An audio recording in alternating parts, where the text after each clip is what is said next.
Hi everyone, right here in front of me is a small bowl with just a bit of sand in it, and a little jar packed full of salt. With just 1.5 spoonfuls of salt mixed into the sand in this glass bowl, it sounds a bit unbelievable, but did you know it can actually bring back to life a battery you thought was completely dead? Stay calm, I'll walk you through it slowly, step by step, so you can see the magic happen and even try it yourself at home. You don't need to be super precise with this. Just estimate about 1 part salt to 9 parts sand, that's the sweet spot. I'll roast this mixture on the induction stove. And you just need to use a pan that's not for cooking food. I'll pour this mixture into the pan. Then, I turn on the switch. I'll use a spoon and stir it well to blend the mixture thoroughly. Speaking of sand, it reminds me of the famous sand coffee in Turkey, where the hot sand keeps the coffee gently bubbling, rich, and wonderfully aromatic. If you ever get the chance, you should definitely visit Turkey and experience that unique flavor yourself. I think now is the right time to stop stirring the mixture on the stove. Now we'll set the pan with the mixture aside. I'll scoop a small amount of the mixture into a plastic bowl, because using too much really isn't necessary. It reminds me of when I was a kid, sneaking my mom's cooking pan to roast sand for fun. Let's just say it didn't end well, I got scolded and then had to scrub that pan until it shone like new. Just scoop out this amount of sand, and we can move on to the next step. This alarm clock on my wrist went on strike last night. It stopped ticking right before I went to bed, so this morning I woke up later than usual. Normally its loud ringing would get me up right away, but today it stayed silent, almost like it wanted a break too. I'll set the watch battery down on the table and grab a voltage tester to check how much power it's got left. I carefully place the tester's probes on the positive and negative ends of the battery, eyes fixed on the gauge. The needle doesn't budge, staying flat at 0. It's clear, this little battery in my hand has completely run out of power. And I think I can fix it. With just a pair of diagonal pliers, I can easily remove the battery's outer casing, exposing the core inside without much effort. You know, getting good at removing a battery's casing like a pro doesn't happen overnight. It's a process, one that takes patience, lots of trial and error, and more than a few hours of careful practice. I've spent plenty of time figuring out the right angle and the perfect amount of pressure so the outer shell pops off cleanly while the core stays intact. Of course, a few batteries had to be sacrificed during that learning curve. At first glance, a AA battery looks simple, but inside, its structure is quite fascinating. The outer metal shell acts as the negative terminal, keeping everything secure. Inside, you'll find a zinc casing and a carbon rod, the two key components that generate electricity. The positive terminal, located at the top, is usually made of carbon or a carbon compound, while the negative terminal houses a mix of zinc and an electrolyte, either in liquid or gel form. Together, these elements work in harmony to produce the power that keeps your clock, remote, or flashlight running smoothly. What I actually want to do now is remove the conductive material inside the battery. I have a bowl ready to catch the contents and a small screwdriver to gently scrape out the powder, the material that acts as the conductor, from inside the battery.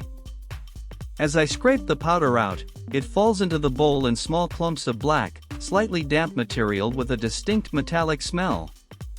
At first glance, it looks like finely ground charcoal, but when you touch it, it feels a bit gritty and leaves a thin dusty layer on your fingertips.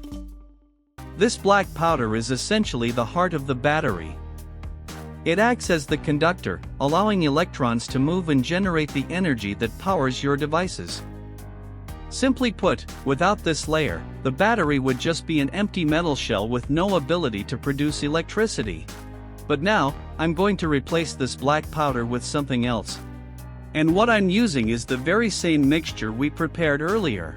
Carefully, I scoop just the right amount of the sand and salt mixture with a spoon and slowly pour it into the empty battery shell. I tap the edge of the spoon lightly so the mixture slides down smoothly without clumping, while gently rotating the battery shell to let the sand and salt fill every corner inside. The goal is to create a new layer of material to replace the original conductive powder, packed firmly enough to stay in place but not so tight that it loses its purpose.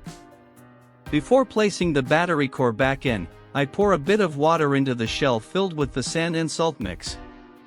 Tilting it slightly, I let the water flow slowly, soaking the mixture evenly. The water helps dissolve some salt, creating a better conductive environment while binding the sand and salt so they stay in place. I think I should add a bit more of the mixture, so the battery core fits more snugly and makes better contact inside the shell. Nowadays, we hear endless negative news about wars around the world, from grim headlines to haunting images of destruction, separation, and immeasurable pain. There are stories of families torn apart, children growing up amid smoke and fire, and once peaceful lands now turned into battlefields. I just hope that one day, the guns will fall silent, the skies will be clear again, and the world will truly know peace, a place where people can live, smile, and love without fear. I think I've added enough of the mixture by now. It's time to carefully place the battery core back into the shell, making sure everything fits snugly in place before moving on to the next step. I'm carried right back to those long, endless summer afternoons of my childhood. I would sit in a quiet corner of the room, completely absorbed in tinkering with my dad's old alarm clock that no one used anymore. Back then, I knew nothing about electricity or the tiny burst of power inside those little cylinders. All I understood was that if I slid the AA battery in just the right way, the hands of the clock would start to move. To a curious kid like me, that moment felt nothing short of magical. Those hours spent unscrewing tiny bolts, examining delicate gears, and carefully putting everything back together taught me patience and the quiet satisfaction of discovery. On warm summer nights, that gentle ticking on my bedside table was both familiar and comforting, a small reminder that even the tiniest things can hold incredible power. Maybe that's why, even now, I still find myself fascinated by these little AA batteries, small in size, but with a world of energy and possibilities packed inside. I have an old charger and a cable with the phone connector tip missing. At first glance, most people would probably toss it aside, thinking it's useless. But for me, this is a treasure for today's experiment. Beneath the plastic coating, the copper wires inside are still intact, gleaming slightly as if waiting to be put to use again. With a little bit of careful stripping, I can expose the copper core and turn it into a simple yet reliable conductor, perfect for helping with the electrolysis process in this battery. Honestly, there's always something satisfying about taking something that looks like trash and giving it a second life in a creative way. I carefully take one end of the wire and wrap it tightly around the body of the spark plug. At this point, it's important to make sure the wire has solid contact with the metal surface so the current flows steadily. One loop, then another, and a gentle twist to secure it. Now we've got a stable connection ready for the next step. With the other end of the wire, I carefully wrap it around the battery. I make sure the copper touches the exposed metal tightly, ensuring a steady flow of current. Once I feel the connection is firm, I twist it one more time to secure it, and now the battery looks ready for the upcoming electrolysis step. The plastic bowl is already sitting on the table, and now I slowly pour water into it. Next, I reach for the small jar of salt sitting by the bowl and gently twist the lid open. With my spoon, I scoop one full spoonful, then add another half for good measure. I take the spoon and begin stirring the water steadily. The salt slowly dissolves, leaving tiny shimmering swirls at the bottom of the bowl. I keep stirring gently, making sure the salt fully blends into the water, creating a smooth, even solution ready for the next step. I haven't plugged it in yet. Everything is just in a ready state. I'll carefully place the battery and the spark plug into the bowl of well-mixed salt water. I want to make sure everything stays steady before starting the electrolysis process. Now I'm going to plug in the charger to start the electrolysis process. As the current flows through the saltwater solution, you'll notice tiny bubbles forming, the first sign that the reaction is underway.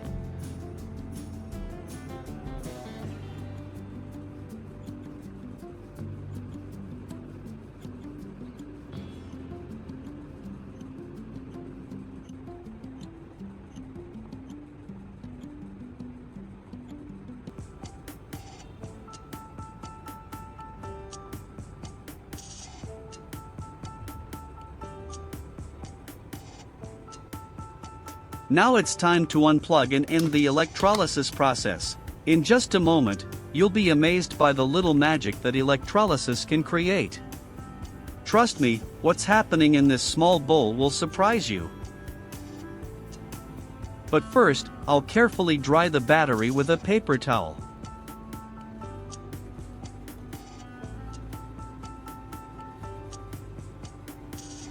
Now for the final step, wrapping the battery with a thin insulating layer to keep it safe and ready to work again. I'll use electrical tape to wrap around the battery, layer by layer, making sure it's snug and secure without making the battery bulky.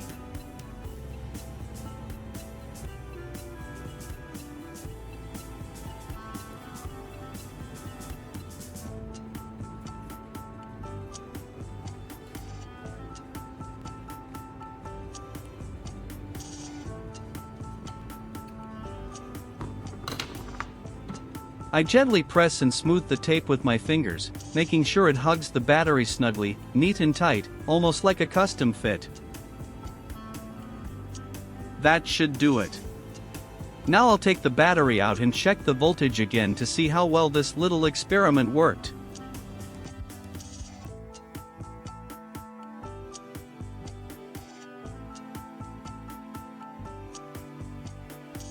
That should do it. Now I'll take the battery out and check the voltage again to see how well this little experiment worked. I'm ready to place the battery back into its original spot in the clock.